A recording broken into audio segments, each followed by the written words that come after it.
Stop trying to get your motivation back. I'm serious. If you've awakened spiritually and lost your drive, the worst thing you can do is try to force it. Here's why your emptiness is actually a gift that will transform everything you thought you knew about true motivation. Most people hear this and think, I've lost my mind. What do you mean, stop trying? I can barely function. But listen carefully, because what I'm about to share could save you months of frustration and self-doubt. You thought awakening would ignite your soul like a wildfire. Instead, you're sitting in the ashes wondering why everything feels so empty. If this hits close to home, you're not alone, and you're definitely not broken. The moment arrived without fanfare. Maybe it was during meditation, maybe after a devastating loss, or perhaps while staring at your reflection one ordinary Tuesday morning. Suddenly, the veil lifted. You saw through the performance, the endless chase for validation, the hamster wheel of achievement that had been running your life. For a brief, shining moment, you felt free. But then, something unexpected happened. The fire that once drove you began to dim. Not the angry flames of burnout, but something quieter, more unsettling. Your goals felt hollow. Your ambitions turned to dust in your mouth. You stopped caring about things that once consumed you, and everyone around you started asking, "What's wrong? You've changed." Here's what nobody tells you about spiritual awakening. It doesn't just liberate you from illusion. It temporarily strips away the very fuel that kept you moving. And that fuel, it was never really yours to begin with. I remember speaking with a brilliant artist who just emerged from what mystics call the dark night of the soul. She described it perfectly. I used to paint because I needed people to see me as talented. Now, I can't even pick up a brush because I see how desperate that need was, but I don't know what's supposed to replace it. This is the paradox of awakening. We expect enlightenment to come with a manual, a new set of instructions for living.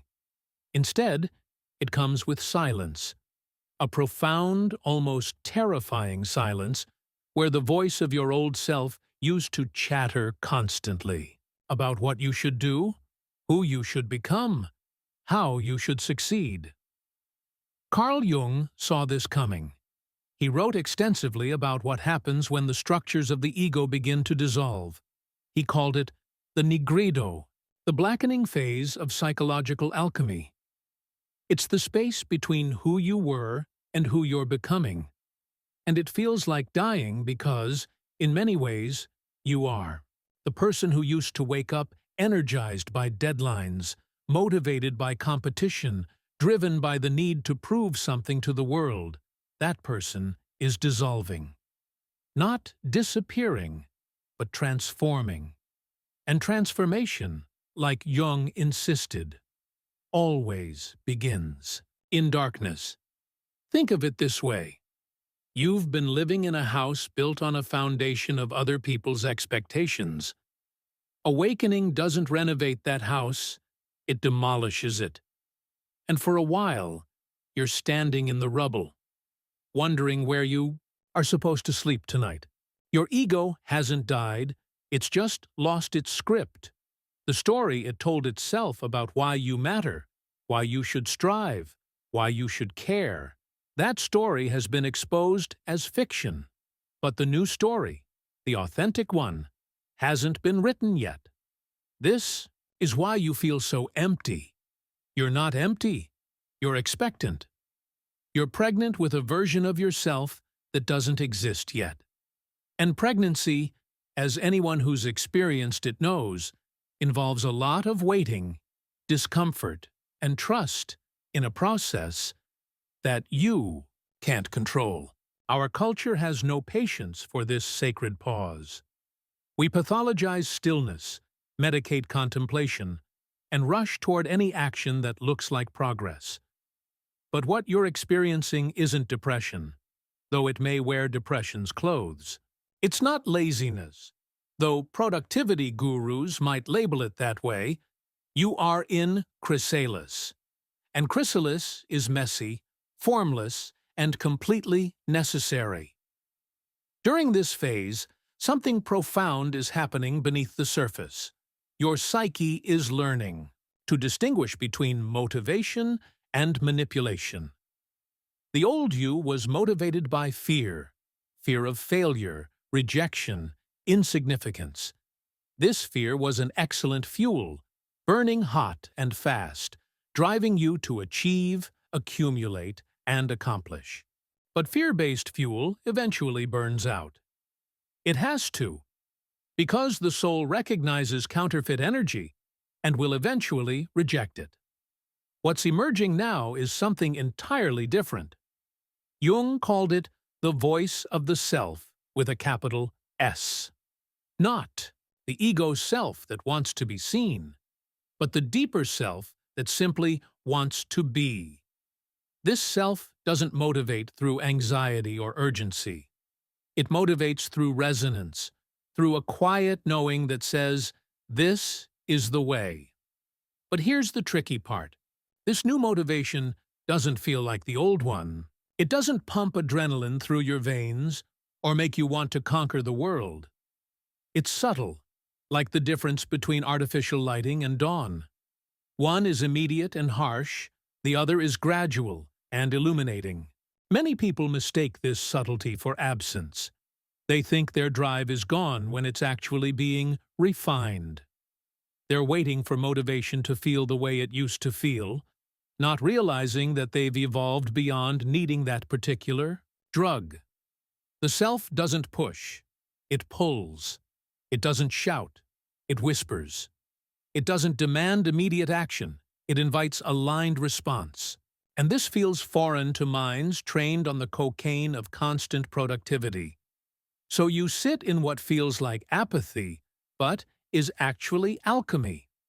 Your entire relationship with action is being restructured.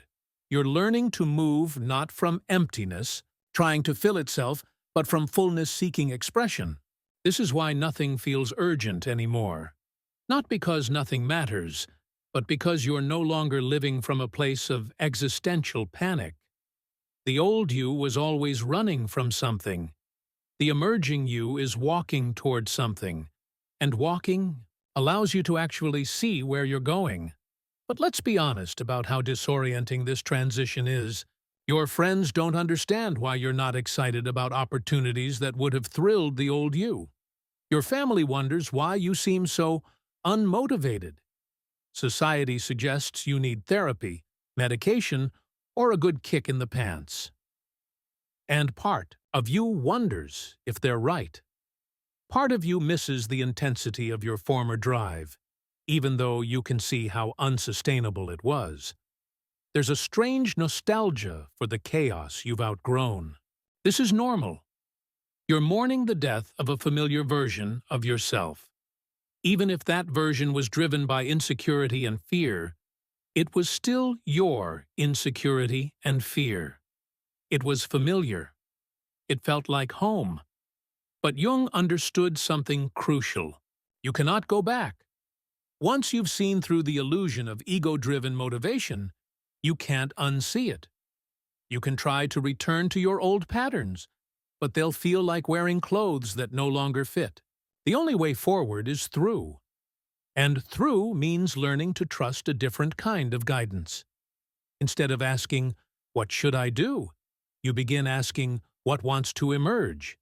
Instead of, "How can I make this happen?" you ask, "How can I align with what's already happening?" This is the beginning of what Jung called the symbolic life. A life guided not by external metrics of success, but by internal compass points of meaning. You start paying attention to dreams, synchronicities, the subtle pull of genuine interest, rather than manufactured excitement. Slowly, almost imperceptibly, something begins to shift. You notice yourself drawn to activities not because you should be, but because something in you resonates with them.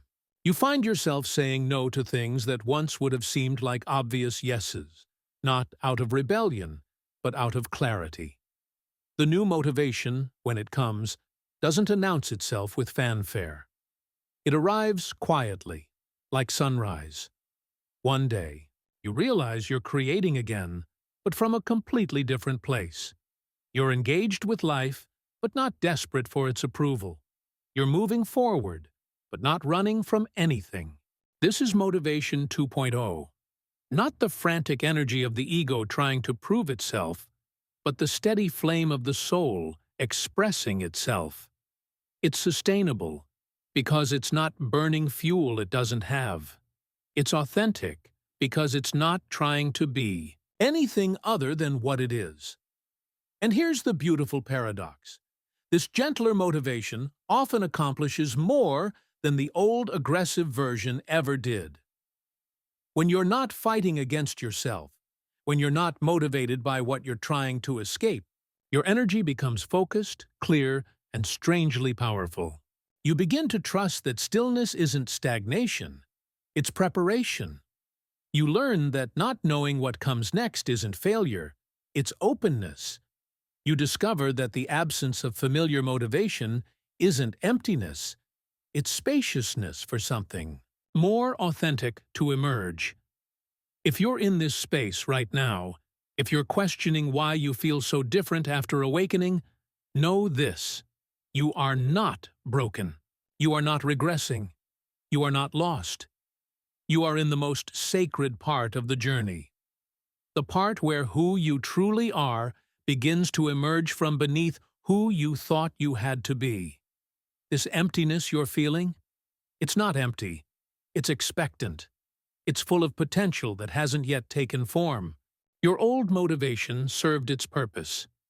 It got you to the point where you could see beyond it. But you don't need it anymore. And your soul knows this, even when your mind doesn't. What's coming is better. Not easier, not more familiar, but more true. And truth, Jung reminded us, has a power that illusion never possessed. The power to sustain itself without external validation, to create without desperation, to act from wholeness rather than lack. So be patient with this process. Trust the dismantling, honor the void, and listen carefully for the whisper of what wants to be born through you. Because on the other side of this sacred emptiness lies the most authentic version of yourself you've ever been. And that version of you has work to do in this world. Work that can only be done from the foundation of genuine self-knowledge rather than borrowed motivation. The fire isn't gone. It's just learning to burn clean. If this resonates with your experience, if you've found yourself in this mysterious space between who you were and who you're becoming, let me know in the comments. Your story might be exactly what someone else needs to hear to know they're not alone in this process. And if you know someone who's struggling with the aftermath of awakening, who's wondering why their spiritual progress seems to have stalled, share this with them. Sometimes we just need to know that what feels like an ending is actually a beginning. Subscribe if you want to explore more of these hidden territories of transformation. And remember, the most profound changes often look like nothing is happening at all. But beneath the surface, everything is shifting. Trust the process. Your soul knows what it's doing.